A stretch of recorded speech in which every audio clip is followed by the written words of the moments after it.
Harold, you'd better get going. Those people are going to need medical attention. Start. Understood, Doctor. Are you able to move Thomas?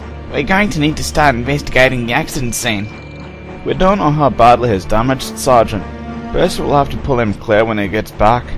Right. Constable, you'd better start rounding up witnesses. The safety directorate's going to need to know what happened. Yes, sir. Easy does it, Percy. We don't want to disturb the accident scene.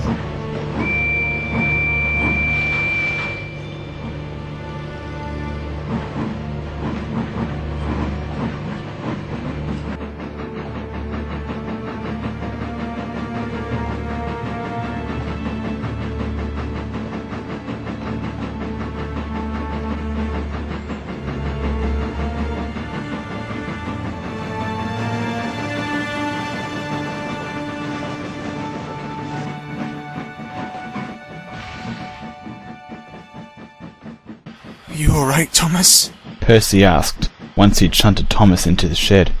Thomas didn't reply for a moment. I'm not the one you should be worrying about, Percy.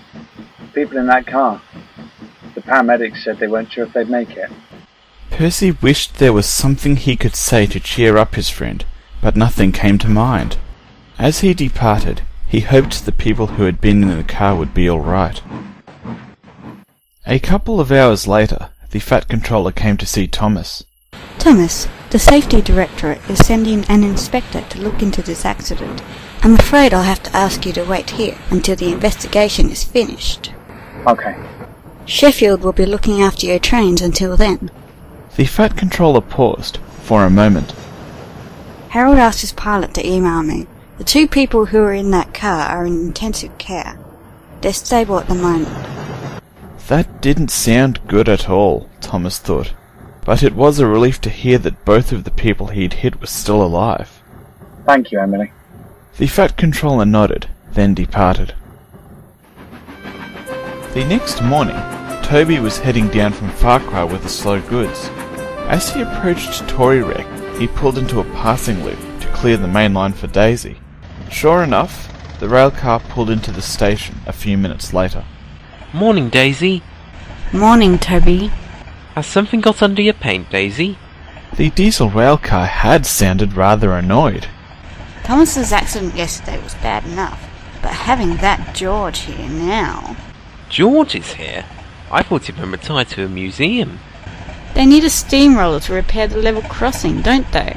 Apparently he was the only one available on short notice. Before Toby could say any more, Daisy departed in a cloud of exhaust and outrage.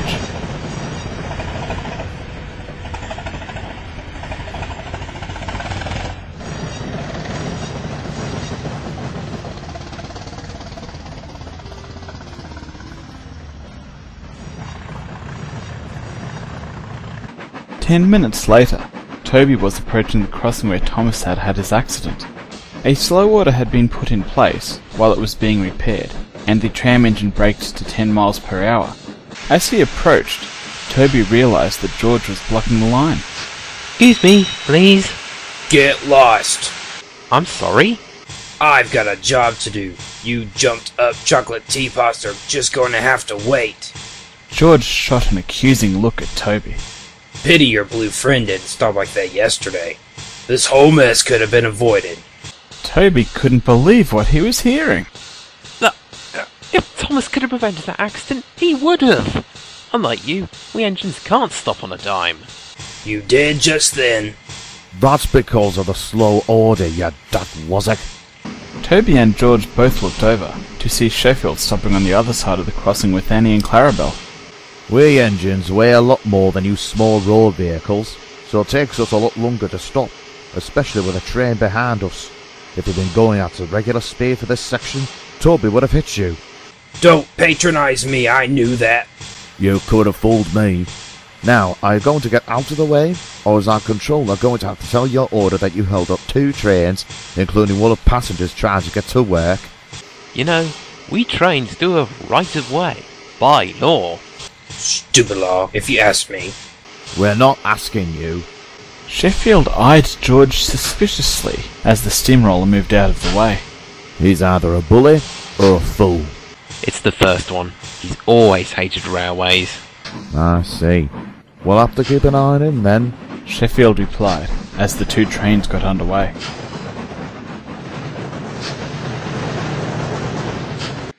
Later that afternoon, the Fat Controller brought an inspector from the Safety Directorate to see Thomas. I understand this may be difficult, Thomas, Began the inspector once the introductions had been performed. but I'd like you to tell me, in your own words, what happened yesterday afternoon. Thomas paused for a moment, collecting his thoughts. I was taking some trucks up from the quarry. I left the quarry and was heading along the line as usual. I think I was going at about 19 or 20 miles per hour. As I approached the crossing, I could hear a car coming from the other side. They weren't slowing down. I could see they weren't going to stop. "Driver, brakes, quickly!" I called. My driver applied the full emergency brakes, but I couldn't. All right, Thomas. You don't need to tell us any more. We've been able to piece together what happened next. Thank you for your time, Thomas and Miss Hatt. As the inspector strode away, Thomas looked over at the Fat Controller. This isn't the first crossing accident we've had this year, Mum. We've had a few near misses on my branch line. Then there was that one that damaged Gordon a few months ago. Why do people keep doing this? Surely there must be something you can do, Mum. I think it's a question of education, Thomas. Raising awareness of the dangers, like through the Track-Off initiative. Track-Off? It's a program to educate people about rail safety, especially younger people. There's a similar program in the United States called Operation Lifesaver. Explained the Fat Controller, and she sighed. Unfortunately, there's no accounting for human behaviour. I see, Mum. You did nothing wrong yesterday, Thomas. Don't forget that. Thank you, Mum. A moment later, the Fat Controller departed. Meanwhile, Percy had arrived at the Enofa quarry. I'm afraid to say he was rather annoyed. You'll want to have someone inspect these trucks, Mavis. They're playing tricks again. What's wrong? There are some brakes jammed somewhere. We had to do an emergency stop at the level crossing. What for? George! Percy spluttered angrily. He was taking his time getting out of the way. He wasn't cleared until the last second. We'd already braked by then. He sounds unpleasant. You can say that again. Percy replied, as his driver finished uncoupling him. He chuffed off, but to his surprise, found that he was getting heavier and heavier. Oh no. Percy gasped as realization dawned. It wasn't the truck's brakes that were playing up, but his own. His driver climbed down from his cab, and a quick inspection confirmed his suspicions. I'm afraid you're not going anywhere, Percy. Your brakes are well and truly jammed. But what about the trucks I was supposed to take back? We can't just leave them there. We'll be needing those tracks free. After a quick discussion with the quarry manager, it was agreed that Mavis would take the trucks down the line. Percy, once repaired, would look after the quarry until she got back. Mavis was soon heading along the line. Behind her, the trucks were whispering amongst themselves. They had overheard what George had been saying about the railway and had taken offence. As the train approached the crossing, Mavis spotted a green shape blocking it. Out of the way, please. I'm moving. George grumbled, and he began moving clear of the crossing. Driver, you'd better brake. Mavis's driver went to apply the brakes, but the truck suddenly bumped her. On! Teach that George a lesson! Oh! Mavis gasped, caught off guard. The train surged forwards. Look out! Look out! You'll have to stop! I can't!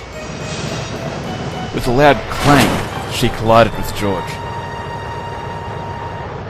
What the heck were you trying to achieve with that? You should bloody well know that's dangerous. A short while later, Sheffield arrived with the breakdown train. George had managed to back clear of the crossing. He and Mavis were staring daggers at each other. You look a bit put out, Mavis. What happened? Mavis glared at George. A steamroller blocking the crossing didn't get out of the way in time. You've got a slow order. That's no excuse for playing around in the railway line. Before George could reply, Sheffield spoke up. This morning I asked Toby if you were a fool or a bully. Now I know you're both. Only a fool will fail to learn from history, especially when that history only happened the day before. George didn't reply, as Mavis grinned. I suppose we'd better clear this up. That inspector from the Safety Directorate's going to want to look into this, I imagine. Early the next morning, Geoff the Works Diesel was helping Thomas to the steamworks. I'll bet you're glad that investigation cleared you. The Safety Directorate was still finalising their report into the accident. However, they had informed the Fat Controller that the railway was in no way responsible for it. They had, however, been rather scathing about George's conduct. I suppose so, but I still don't understand it. I wouldn't stress about it if I were you, Thomas. From what I've heard, you did what you could. A moment later, Geoff remembered something the Fat Controller had told him. Thomas, the Fat Controller asked me to tell you she's got a surprise lined up for you. A surprise? This isn't how she was planning to reveal it, but given what's happened, the Fat Controller thought you need some cheering up. You mean those rumours? An engine is being restored here. Geoff just chuckled. Thomas would find out in a few minutes, and he had no doubt that the tank engine's spirits would be lifted.